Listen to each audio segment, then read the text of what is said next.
bajo estas breves consideraciones el término feminicidio. Así empezó, con esa denominación. Se utilizó por primera vez en el Reino Unido en 1801, que significa el asesinato de una mujer. Esto lo dice el autor Russell en el 2008. Proviene del neologismo feminicidio, que se remonta al siglo XX.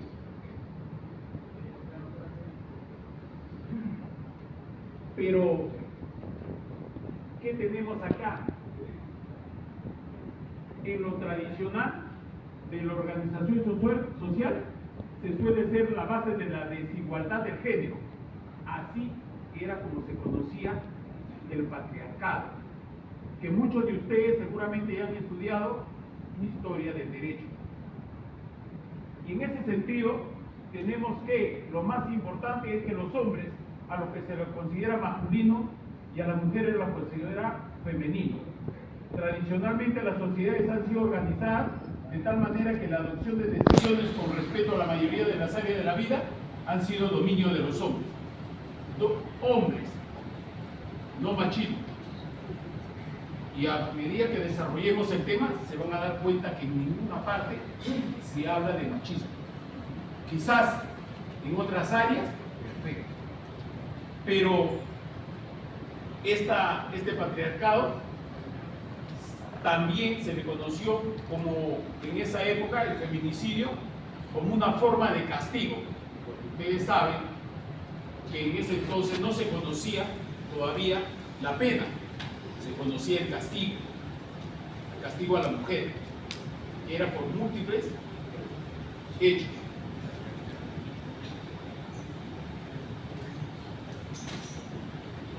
Para ir desarrollando este tema del feminicidio, vemos aquí derechos constitucionalmente reconocidos: el derecho a la igualdad de género, artículo 2, el derecho a la vida y derecho a la libertad.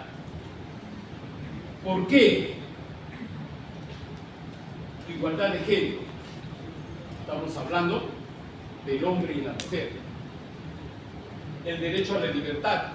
Todo ser humano, en el género que tenga, tiene la libertad de tránsito, libertad de expresión y otros más, como es también el derecho a la decisión, el derecho a la libertad sexual. Pero también tenemos el derecho a la vida. He aquí el tema que pasa al derecho penal como un bien jurídico. ¿Qué es lo que debe respetar? ¿Quién respeta esto? Lo primero es el Estado, luego es la sociedad. Y es ahí que vamos a ir mirando más adelante si el Estado cumple su rol de proteger este derecho, si cumple el rol de la libertad, si cumple el rol de la libertad de igualdad de género.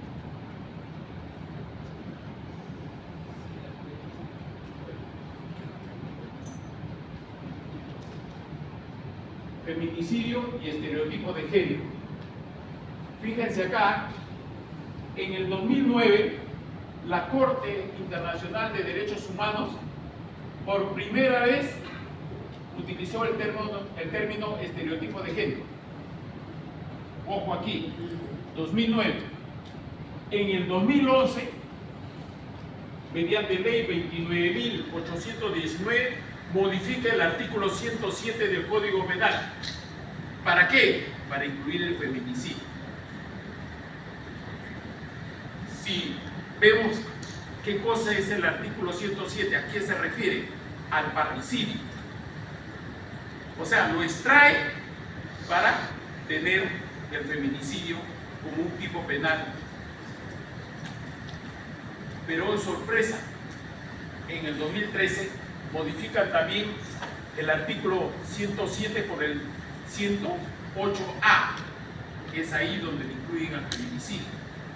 Y en el 2017, mediante decreto ley 1323, incorporan las agravantes del feminicidio.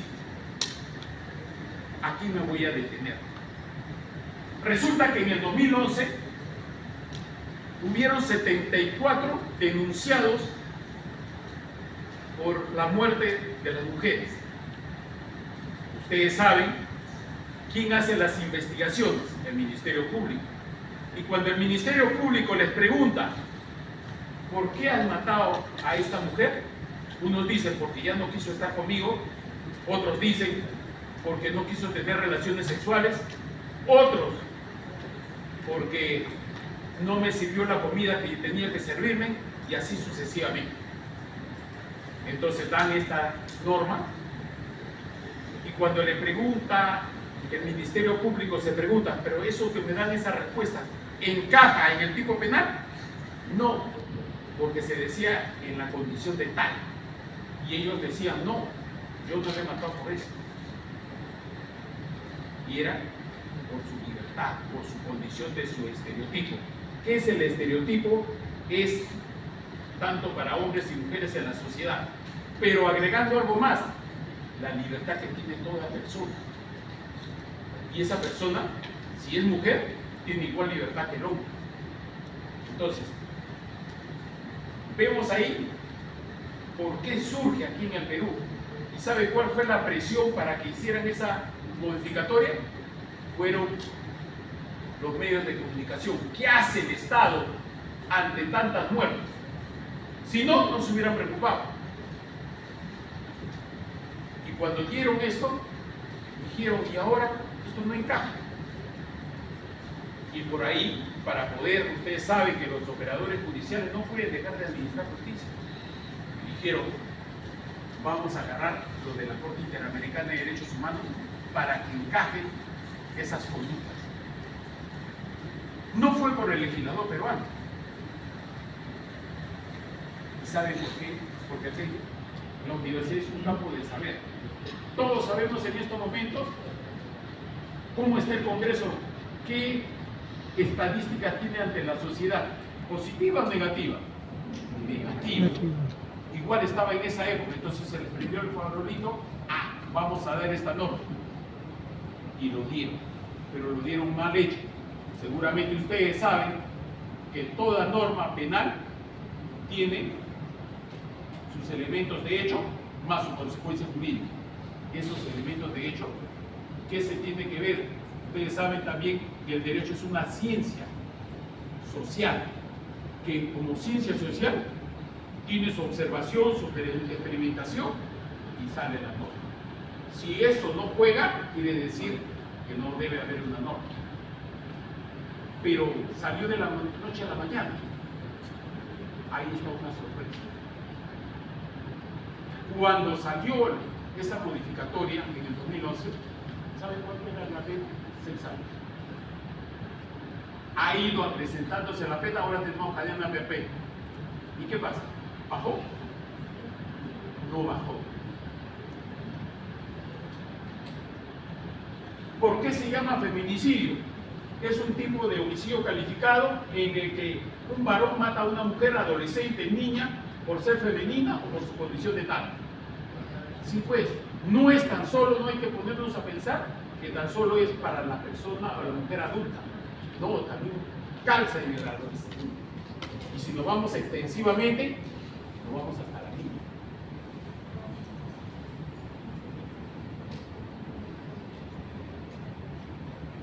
Principales causas del feminicidio en los adolescentes y niñas. Según los tratadistas, organizaciones internacionales, ONG y los diversos estados, entre otras causas, el maltrato repetido en el hogar. ¿Qué pasa? La mujer sufre, le pegan una vez, le siguen pegando, le siguen pegando, le siguen pegando, le siguen maltratando.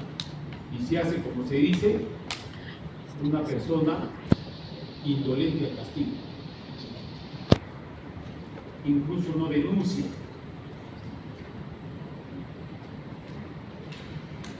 Incluso, en muchos casos dice lo siguiente: sí, pues yo soy el problema por no haberle dado pase a que tenga relaciones sexuales. Yo soy el problema porque no le serví su comida en el momento oportuno. Ella se victimiza. Amenazas o intimidación. Aquí quiero decirles que a ustedes conocen, porque son de la comunidad jurídica, la violencia es física, también psicológica. La violación sexual, te viola y luego te mata. En este delito y entre otros, por ejemplo,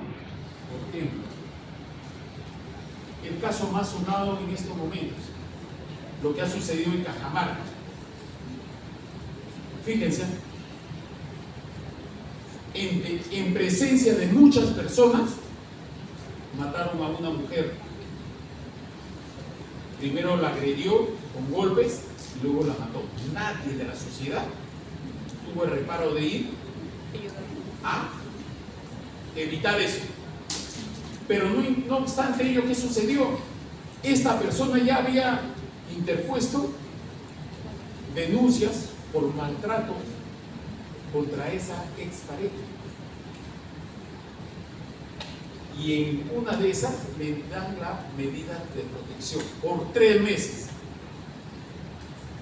Vuelve otra vez a sufrir maltrato, solicita la protección y esa protección, ¿sabe qué? Llega después de muerto, cuando ya está muerto. Eso, el otro día escuchaba expositores en el canal 8 que decían, pero sí, el Estado ha implementado, por ejemplo, si hay una tentativa, hay centros de refugio para que ahí se les recupere, se les rehabilite. Hay los centros para que presenten su denuncia, hay protocolos en la comisaría. Sí, pues, pero ese es preventivo, ese es real, no está funcionando. Y ahora vamos a ver por qué, que es la segunda parte de mi exposición, que humildemente lo he estudiado, ojalá llegue a los oídos del Estado, ojalá.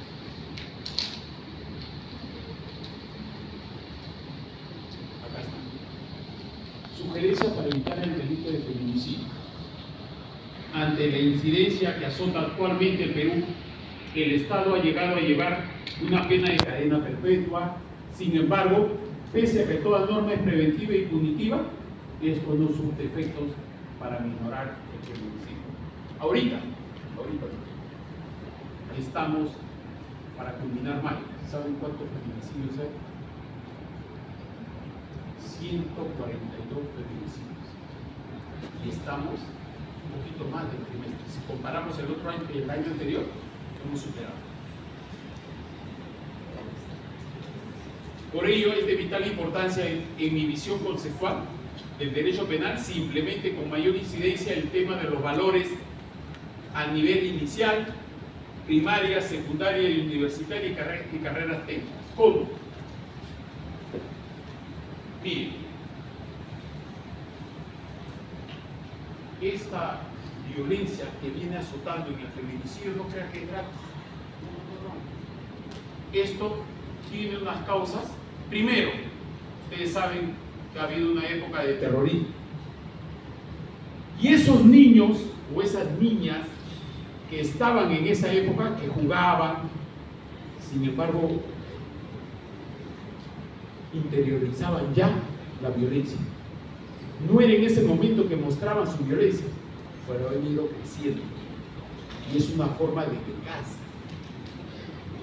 Si hoy día sufres un delito contra el patrimonio, te matan, se venga. Igual es esta causa. Lo otro es los hogares disfuncionales. Si vemos una estadística actual, los hogares disfuncionales son la mayor cantidad que los hogares normales, la mayor cantidad. Y por ello tenemos ¿qué cosas? ¿Qué causas? Tenemos las causas de niños abandonados, de niños que sufren violencia, de niños que están sufriendo anemia, incluso pasan a la tuberculosis, niños que no van al colegio, niños o padres que no se preocupan por ello, al contrario, dicen entre comillas, ¿en qué momento ha venido este sujeto, este niño, que ni siquiera lo trata como niño? O sea, reniegan cuando ¿quién ha sido el problema? Esas personas, por la creación de ellos. ¿Cómo nace ese niño? ¿Cómo crece? Resentido. ¿Y qué sucede? ¿Cómo hacer para poder mejorar? Recordemos en la época de la pandemia, ¿qué hizo el Estado? Movió todos sus tentáculos, casa por casa, medios de comunicación, todas las autoridades se pusieron en funcionamiento y ante este flagelo que es una especie de pandemia, ¿lo hacen? No. Una de las formas de dar un valor, sea en estos niveles, es que, porque el profesor de los colegios, a nivel universitario, a nivel técnico, no son psicólogos, tendrán una visión, pero ligera. Entonces, ¿qué debe hacer el Estado? Y hay alumnos que están en el último año de psicología, alumnos que están en el último año de psiquiatría, alumnos que están en el último año de derecho. ¿Por qué no darle la oportunidad que hagan sus prácticas? ¿Le va a costar algo al Estado? No, nada le va a costar. Por el contrario, ese profesor que en muchas oportunidades lo ha llamado a los padres de familia o le ha llamado la atención a ese niño, no le jales el cabello a tu compañerita, sigue insistiendo, llámenlo a sus padres, mira, no van. Y no van por dos cosas, porque no les interesa, y otras porque no dicen, no tengo medios para que me vaya con el menor a un psicólogo, no tengo. Entonces, ¿qué tenemos ahí? Que tiene que entrar el Estado a través de estas materias. No le va a costar nada, al contrario, esos estudiantes del último año le va a agradecer porque van a tener su práctica. Y ahí van a inculcar los valores. Ahí van a detectar si hay temas psicológicos. Y si hay temas psicológicos y todavía son mucho más trascendentales, entrarán los estudiantes de psiquiatría. Y luego también los estudiantes de derecho, que muchos de nosotros sabemos que es la Constitución, y desde el punto de vista nosotros tenemos otra conceptualización. No es tan solo leer el artículo como muchos profesores le dicen, nosotros lo vamos a ver mucho más profundo, mucho más dogmático.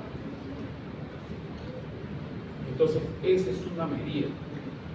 Pero ¿qué hacemos con las personas ya mayores? Por ejemplo, las asociaciones de padres de familia, las asociaciones de los comedores populares, los diferentes clubes y los de diferentes medios para que envíen spot constantemente. Ustedes sabrán que la noticia, cuando quieren dar un mensaje, te dicen, por ejemplo, compra caldo May, hasta soñando, compras el caldo May, porque te adoctrina. Entonces, es otro medio, pero no participa.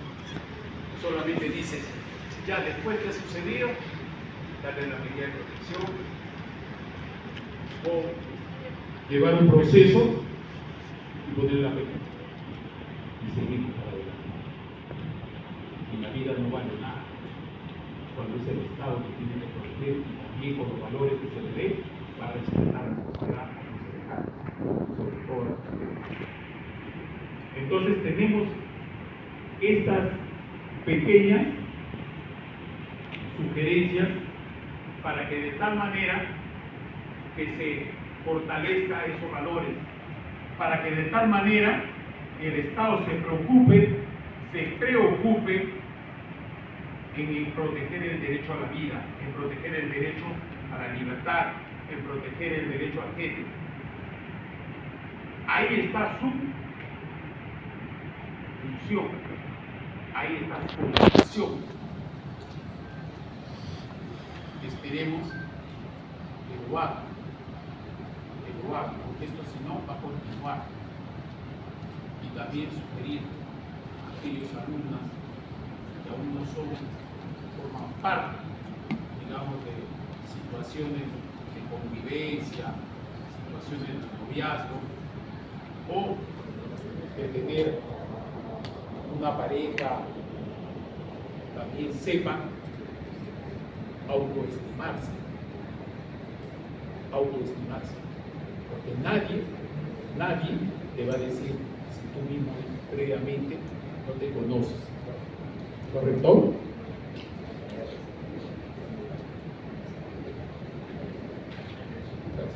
Gracias.